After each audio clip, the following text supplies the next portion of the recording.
نحو میر سبق نمبر 2 میں اسم فعل اور حرف کی علامات کا بیان ہے۔ جی ذہن آپ کیا سنا رہے ہیں؟ اسم کی علامات سنا رہے ہیں۔ جی علامات یعنی یہ جمع ہے، جمع مؤنث سالم ہے، یعنی ایک دو نہیں ہے، یہاں پر انہوں نے کتنی علامتیں بیان کی ہیں؟ 11، تو اس لیے علامات بولا ہے، ٹھیک ہے جی۔ یہ ابتدائی اسٹوڈنٹ کے لیے یہ علاماتیں بیان ہوئی ہیں، ورنہ اس کی بڑی کتابوں کے اندر 33 علامات بیان ہوئی ہیں۔ جی آپ سنائیں۔ پہلی، شروع میں الف اور لام کا ہونا، شروع میں الف لام کا ہونا، اس کی مثال دیں۔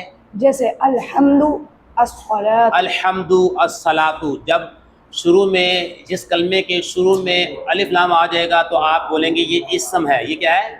اسم ہے۔ نمبر 2، شروع میں حروف جڑ کا ہونا، ہاں شروع میں حرف جر کا ہونا۔ فے جارہ 17 یا 17 حرفا، جمہور کے نزدیک 17 ہیں۔ یہ کیا عمل کرتے ہیں؟ اسم پر داخل ہوتے ہیں، اسے جر دیتے ہیں۔ جیسے بزیدن، با عامل ہے، زیدن معمول ہے، اور یہ شروع میں حرف جر ہے، ہم بولیں گے اسم ہے۔ اسی طرح الی المدینتی، الی حرف جر ہے، المدینتی یہ اسم ہے، ہم بولیں گے یہ اسم ہے۔ آگے نمبر 3، آخر میں تنوین کا ہونا، آخر میں تنوین کا ہونا۔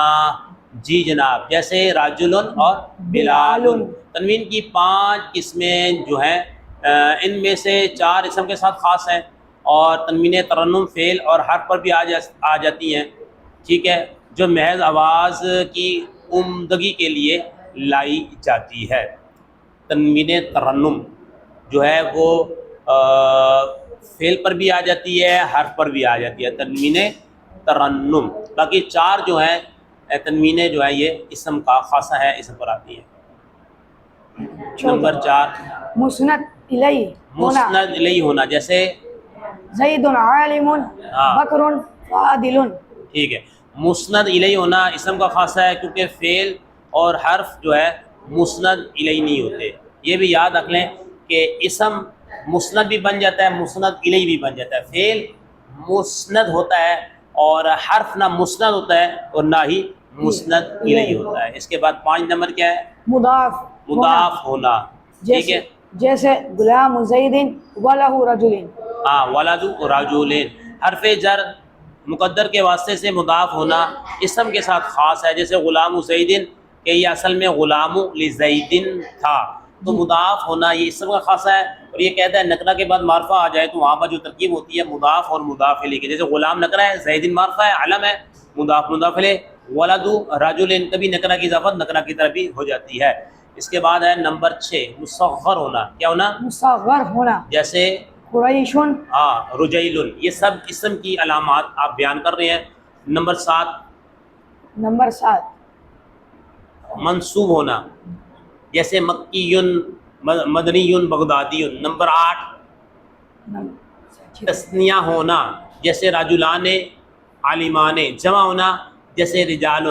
موصوف ہونا، جیسے جاء رجل عالم۔ اور نمبر 11 ہے آخر میں تائے متحرک کا ہونا، جیسے ضاربۃ۔ اس کے بعد فعل کی علامات ہے، آپ نے وہ بھی یاد کرنی ہے۔ شروع میں حرف قد کا ہونا، جیسے قد ضربا، قد نصرا، ٹھیک ہے، قد قتلا، تو ہم بولیں گے قد آ رہا ہے، ہم بولیں گے پہچان جائیں گے کہ یہ فعل ہے۔ یا سین کا ہونا، جیسے سا یضرب، سا یضرب۔ یا سوفا کا ہونا، جیسے سوفا یضرب۔ یا حرف جازم کا ہونا، لم یضرب۔ آخر میں ضمیر مرفوع متصل کا آ جانا، جیسے ضربتا۔ یا تائے ساکنہ کا آ جانا، جیسے ضربت۔ امر ہونا، جیسے اضرب۔ نہیں ہونا، جیسے لا تضرب۔ یہ کیونکہ آپ کا سبق ہے، مختصر آپ نے یاد کرنا ہے۔ حرف کی علامات کیا ہے؟ حرف کی علامت یہ ہے کہ اس میں اسم اور فعل کی علامات میں سے کوئی علامت نہ پائی جائے۔ یہ صرف مختصر ہے، آپ نے اس کو یاد کرنا ہے۔ جی فیضان آپ کیا سنا رہے ہیں؟ جملے کی اقسام۔ جملے کی اقسام سنا رہے ہیں جناب، سنائیں۔ جملے کی کتنی قسمیں ہیں؟ جملے کی 2 قسمیں ہیں۔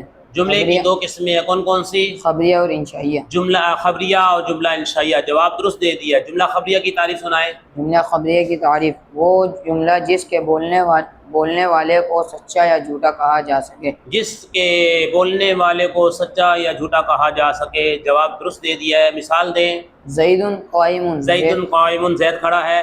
یہ یاد رکھ لیں کہ زید اگر معرفہ آ جائے، جملے کے شروع میں معرفہ آ جائے، اس کے بعد نکرہ آ جائے، تو وہاں پر ہم جو ترکیب کریں گے مبتدا خبر جملہ اسمیہ خبر یہ بنے گا۔ زیدن یہ معرفہ ہے، یہ علم ہے، جملے کے شروع میں آ رہا ہے، اسے ہم بنائیں گے مبتدا۔ قائم یہ نکرہ ہے، اسے ہم بنائیں گے خبر، ٹھیک ہے۔ اور مبتدا مسند الیہ ہوتا ہے اور خبر مسند ہوتی ہے۔ مبتدا خبر دونوں مرفوع ہوتے ہیں۔ مبتدا خبر ان دونوں کا عامل جو ہوتا ہے مانوی ہوتا ہے، ان دونوں کا عامل کیا ہوتا ہے؟ مانوی ہوتا ہے۔ آگے دوسری مثال دی ہے، ضربہ یہ زیدن، ضرب زید نے زید مارا۔ زید نے مارا۔ جملے کا پہلا جز اسم ہو تو جملہ اسمیہ زید قائم، جملہ اسمیہ۔ جملے کا پہلا جز فعل ہو تو جملہ فعلیہ ضرب زید، زید نے مارا، تو یہ جملہ فعلیہ بنے گا، ٹھیک ہے۔ ابھی آپ نے علامات بھی پڑھنی ہے، جب آپ علامات پڑھ لیں گے تو آپ کو پتہ لگ جائے گا یہ اسم ہے، یہ فعل ہے، یہ حرف ہے۔ جی آگے اس کے بعد جملہ خبریہ کی اقسام کتنی ہیں؟ جملہ خبریہ کی دو قسمیں ہیں، کون کون سی؟ جملہ اسمیہ اور جملہ فعلیہ۔ جملہ اسمیہ، جملہ فعلیہ، جواب درست ہے۔ جملہ اسمیہ کی تعریف سنائیں۔ وہ جملہ جس کا جز اول اسم ہو، ہاں وہ جملہ جس کا جزء اول اسم ہو، اس کی مثال دیں۔ جیسے زیدن قائم، اس کا پہلا جز مسند الیہ ہے، ہاں اس کا پہلا جز مسند الیہ ہے، اور اسے کیا بولتے ہیں؟ اور اسے مبتدا کہتے ہیں، مبتدا کہتے ہیں۔ اور اس کا جزء ثانی اور اس کا جز ثانی مسند ہے، مسند ہے، اور اسے کیا بولتے ہیں؟ اسے خبر کہتے ہیں۔ خبر کہتے ہیں۔ یہ یاد رکھ لیں کہ مسند جو ہے حکم کو کہتے ہیں، اور مسند الیہ وہ ہے جس پر حکم لگایا جائے، مسند الیہ جس پر حکم لگایا جائے۔ ابھی ہم نے بتایا اسم جو ہے مسند اور مسند الیہ دونوں بن جاتا ہے، فعل مسند بنتا ہے، مسند الیہ نہیں بنتا، جبکہ حرف نہ مسند بنتا ہے نہ مسند الیہ بنتا ہے۔ آگے جملہ فعلیہ کی تعریف سنائیں۔ بس یہ دیکھ لیں، وہ جملہ جس کا جزء اول فعل ہو، جیسے ضرب زید، اس کا پہلا جز ضرب یہ فعل ہے، یہ مسند ہے اور یہ مبنی ہے، اسے فعل کہتے ہیں۔ اور اس کا دوسرا جز دیکھیں آپ، زید، یہ دوسرا جز ہے، یہ مسند الیہ ہے اور اسے فاعل کہتے ہیں، اسے فاعل کہتے ہیں۔ آگے جملہ انشائیہ کی تعریف بھی آپ نے یاد کرنی ہے۔ وہ جملہ جس کے بولنے والے کو سچا یا جھوٹا نہ کہا جا سکے، جیسے اضرب، تو نہ مار، ٹھیک ہے۔ یہاں تک آپ نے اس کو اچھی طریقے سے یاد کرنا ہے۔